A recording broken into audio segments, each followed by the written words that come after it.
Welcome my nature friends to this YouTube video. In this video, I'm going to be showing you my native nature preserve that I created about 40 years ago by planting a countless number of native species, removing the invasive species, and it is absolutely thriving. And I am so excited to show you in depth what we got going on over here. Because look at this purple coneflower putting on a show. Come on, let me show you. And we will start right here with that native street view garden. Look at that cardinal flower right in front. That's that red. We got some lead plant down here, some swamp milkweed.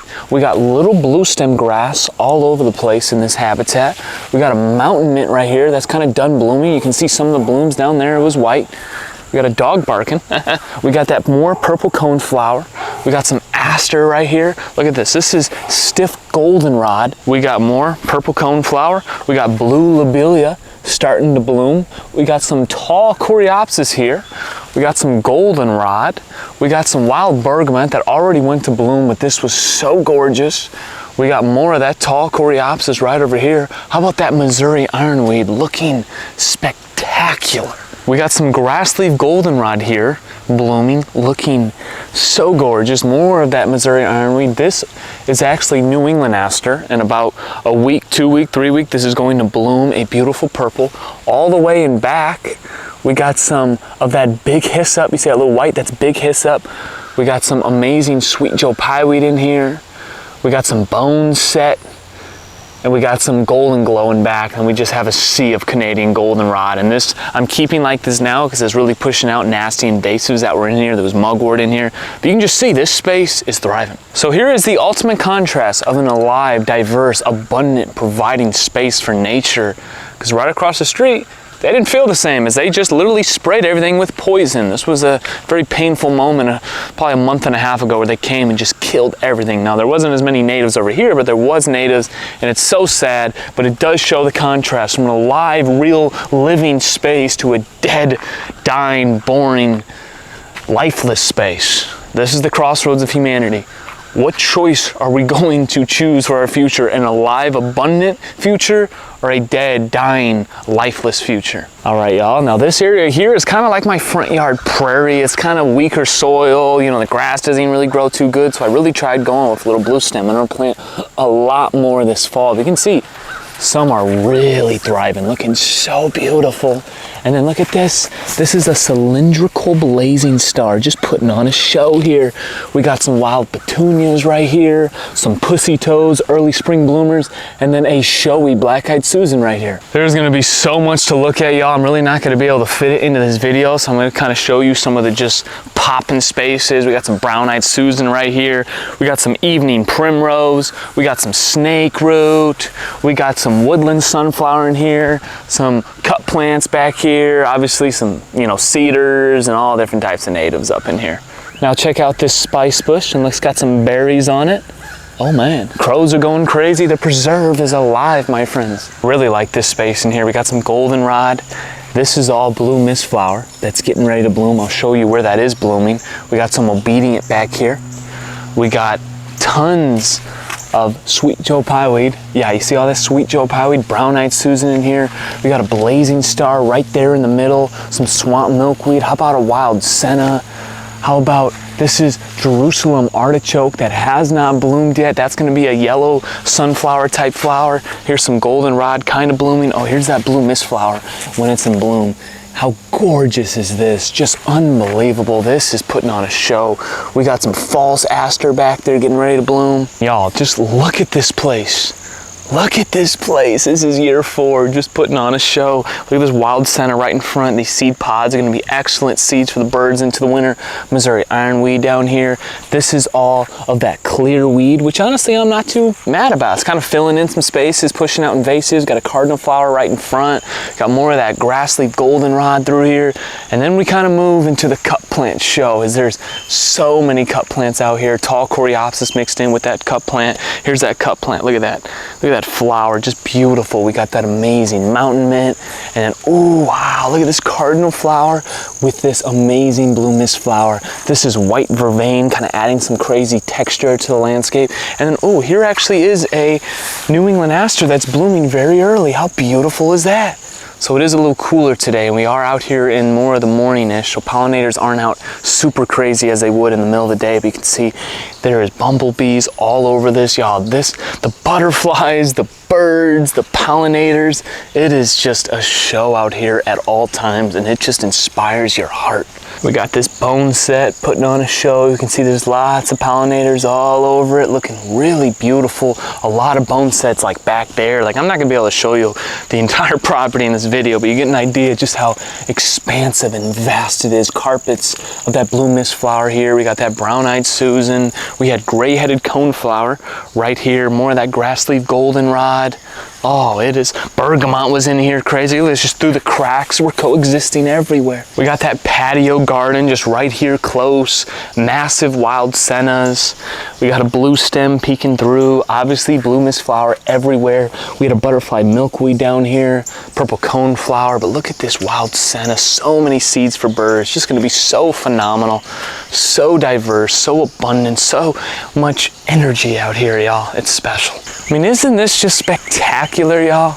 Seeing this place go from just a lifeless, invasive landscape of honeysuckle and burning bush and garlic mustard and mugwort to now an alive, abundant, providing space for the local wildlife and ecosystem. I mean, look at this right here. That's that obedient.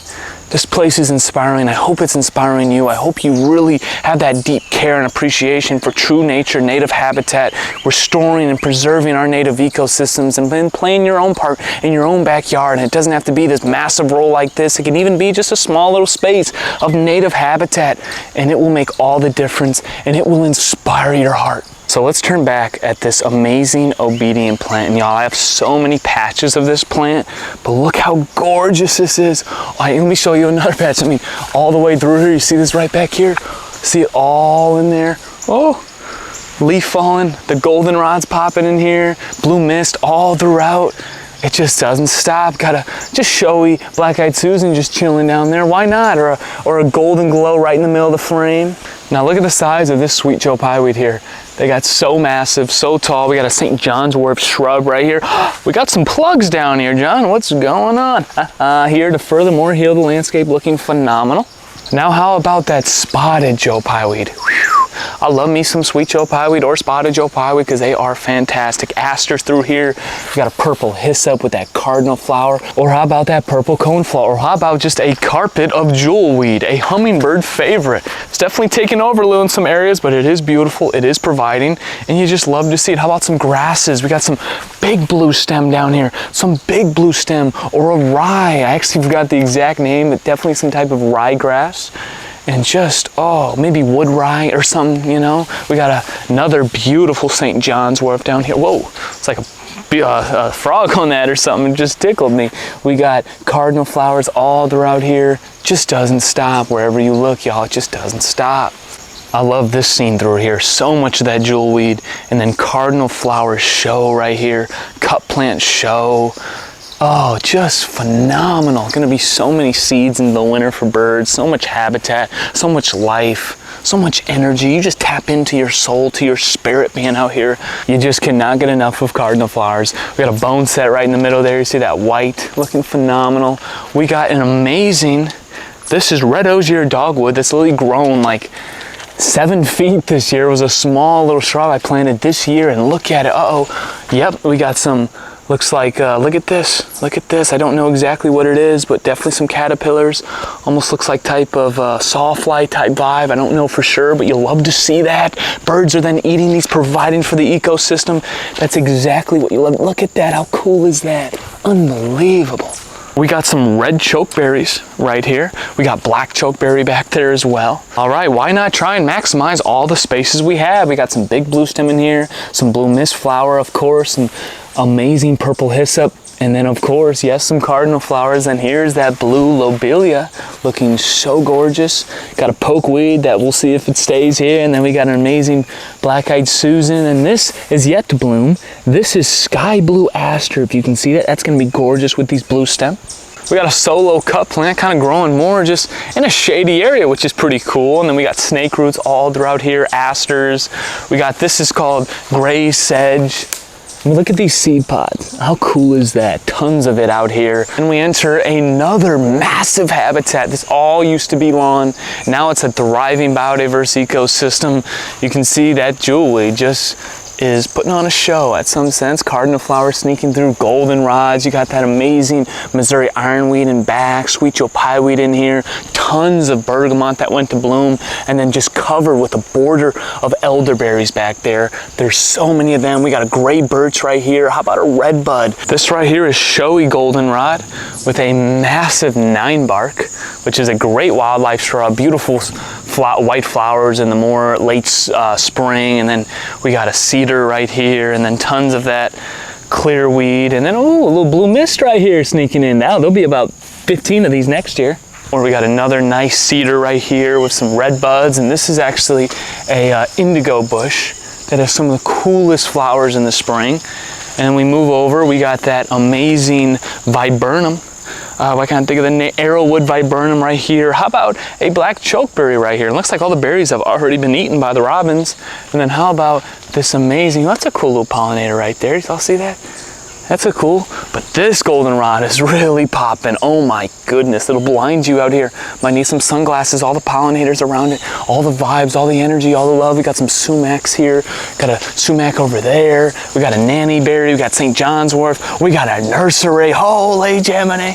It's so amazing. It is just so amazing, y'all, isn't it? You know, and really in this video, I kind of just focus more on the edges of the property where there's a little more of the natives that are really blooming right now. I didn't even really get into my whole preserve, which is the woodland, and there's some amazing things going on in there, but maybe that's for another video. But right now, I really hope you appreciated this. I really hope you're inspired to see this habitat looking so beautiful, but also looking so alive, and knowing that it's alive, and knowing that it's providing for life on Earth, literally creating ecosystem services that create life on Earth. And this is the wave, this is the movement. We don't need these boring, lifeless, plain, chemicalized landscapes. We need to be coexisting with true nature, real nature, right in our backyard, native nature. And this is the way, this is the movement, and it's such a beautiful, powerful movement. I hope you're inspired by the preserve out here. I know I'm inspired just walking out here every single day, just seeing nature at work. We got goldfinches over here as I speak. I really appreciate y'all watching this YouTube video. Like I've said before, I hope you're inspired. I hope you're tapped in. I hope you're ready to create and plant some native plants in your own backyard so you can start coexisting, thriving, and connecting with nature, then connecting to your true nature, and it all fuses together in the most beautiful, powerful way. So tap in, y'all, and I will see you on the next video. Let's keep healing the land. Blessings.